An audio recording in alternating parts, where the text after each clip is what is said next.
Okay, hello everybody. The last video from the 7th World Congress on Probation and Parole from Bali, Indonesia.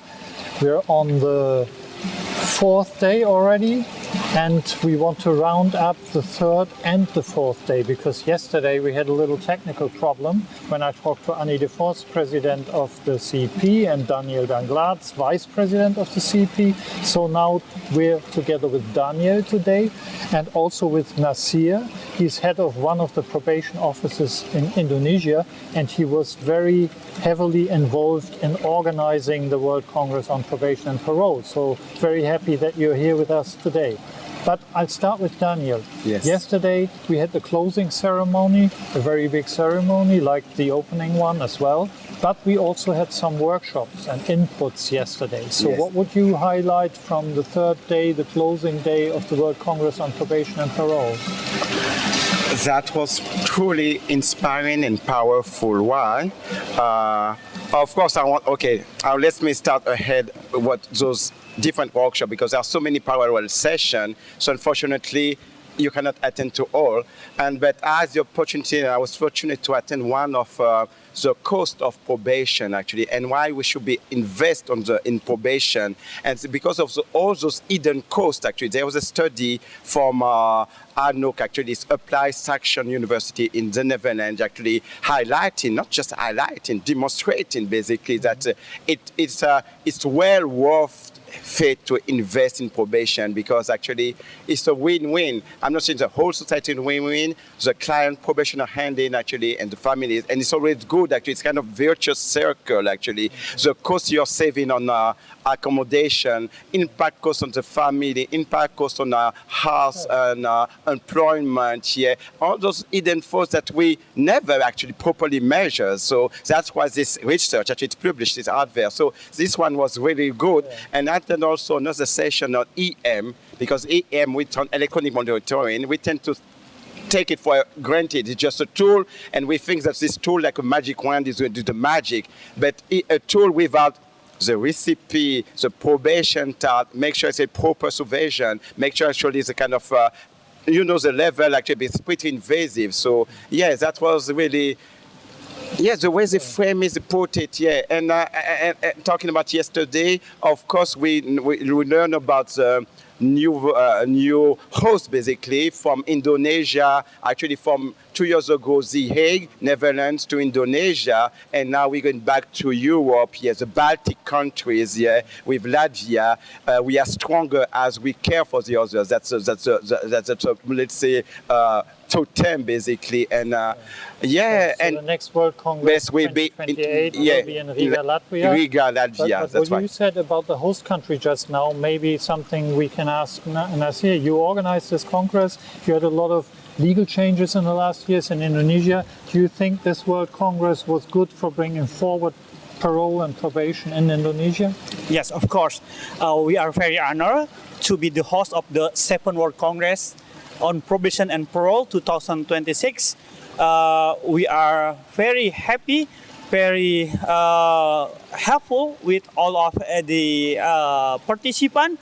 And this year our country has implemented the new criminal law. So we want also show to the world that Indonesia have a transformation in legal, especially in criminal law. Mm-hmm. And 2026 is the right year. And we still remember the last day, and at the closing 2 years ago, Indonesia received to accept as the host. And it's a very challenging opportunity to prepare the biggest event in the parole and probation area. We try the best to give the good experience to all participants. We saw so many countries come, more than 48 countries. 48 countries. Yeah. More than 48 countries. I must say that, and you did a tremendous job. It was a fantastic. Thank you so much. 467 participants with more than 118 presentations. It's a lot of things to do. Yeah. Yes, so many challenges, but we are now very happy, and we hope that all participants get a useful experience, useful information.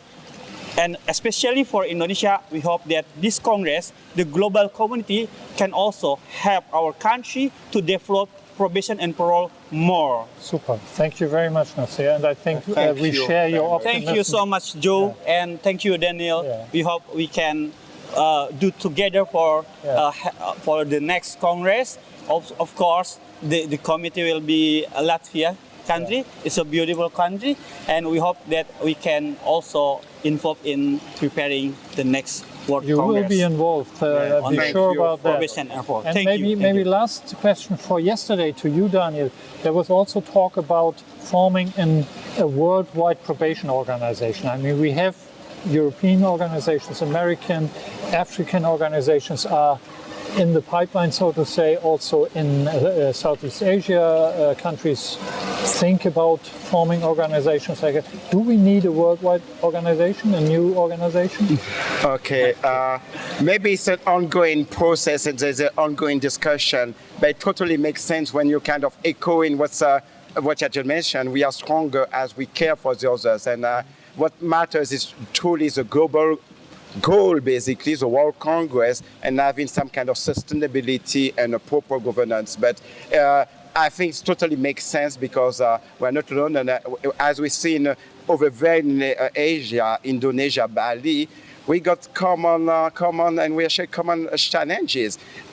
Yeah, so that's why it's relevant, because probation, those values actually stay in the community, kind of healing process actually, and easier when you do it together, NGOs, civil society, probation, correctional facilities. So yes, it's a team effort, collective effort actually. So you think it's the right way to form a worldwide, a global organization for probation? Yeah, because it's not about competing with each other, because it's about the fellow human being right there and how we can help out each other. So it makes sense actually to go global, because we are all global. Despite our difference of culture, despite the difference of color of the skin, we truly believe and we share common values, and that's truly what matters, basically. Okay, super. So that's a good roundup of the Congress itself. And today we took a trip to Bali, where there's a huge prison for people who are imprisoned for using or selling narcotics. What's the thing you remember or you would highlight about this visit, Daniel? I mean, we are the foreigners, so I'll ask Daniel first. Yeah. To be honest, I'm still processing, digesting what I've just lived today. Of course, we wake up early. We had 2 hours of driving to get there. You might say, where are we going? But once you get there, the first one, actually, it was a prison facilities. Over 1,000 people deprived of liberty, incarcerated for a prison facility with a capacity of just 400. Yes. So overcrowding situation, just like we got in Europe, but actually not just Europe, in US, yeah. So then again, that's a common challenge I was talking about.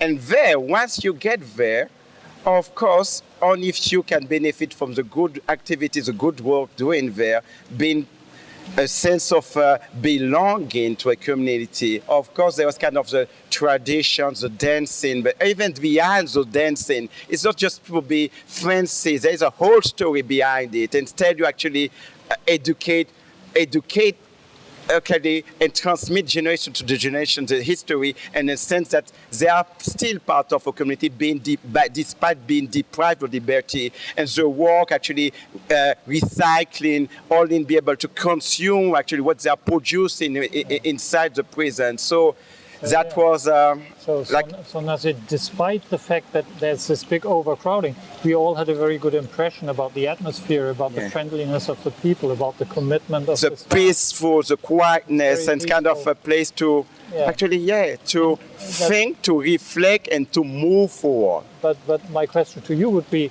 what kind of prison did we see? Is it representative for Indonesia, or did you show us a prison where everything is fine, and if we go to another prison in Indonesia, it looks totally different? It's very interesting talking about the narcotic prison Bali. It's also one of the prisons that have overcrowding problem. But we can say that Bali is one of the best narcotic prison in Indonesia. Yeah. Maybe not all the prison in Indonesia have the facilities like Bali, but we try to do the best with the very limited resources. Most of prison in Indonesia have the same problem, overcrowding. So if you can see another prison, maybe there are more than one prison in Indonesia have facilities better than Bali, but Bali can implement very good reintegration and rehabilitation program. Yeah, that's what we saw as well in the Yes. other institutions, but maybe that would go a little too far because we want to make a short video clip. So we also saw rehabilitation and a probation facility near Okay. the Bangli prison. So on Bali, you seem to have everything you need to go forward. So thank you very much for those insights. Thank you for the so much. hospitality, the friendliness, the cultural events we were allowed to attend. It was really a fantastic experience. So Yeah. thank you very much. Thank you very much. Okay. Okay. Thank you. Thank you.